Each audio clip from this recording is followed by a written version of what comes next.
UNL officially has a new chancellor starting next month. The hiring of Rodney Bennett at a rate of $720,000 per year was just one of a long list of items facing the NU Board of Regents at today's meeting.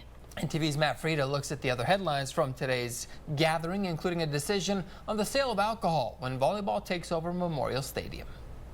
Item 11B9 seeks your approval to permit alcohol sales at Memorial Stadium for Volleyball Day in Nebraska event. One of the most talked about topics on today's agenda, a vote on alcohol sales at Memorial Stadium for Volleyball Day on August 30th.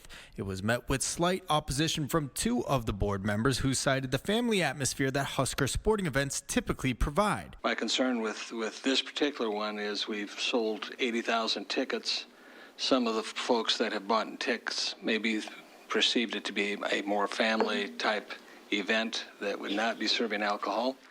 Remember, beer is not available for home football games. However, the motion received votes from all other members of the board, permitting the sale of beer for the game, as they did for the Garth Brooks concert 2 years ago. Sticking with sports, the board voted to place President Ted Carter in a direct oversight role for the Huskers athletics department upon the retirement of UNL Chancellor Ronnie Green at the end of the month. Beginning July 1st, Carter will be installed as the direct supervisor of athletic director Trev Alberts, while also seating Carter on the Big Ten Council of Presidents and Chancellors. In academic affairs, 2 changes were approved for the University of Nebraska at Kearney. The transition of bachelor arts degrees in education, psychology 7 through 12 teaching will be administered by the College of the Arts and Sciences at UNK. In addition, the Bachelor of Arts in Art History will now be administered through the Department of Art and Design.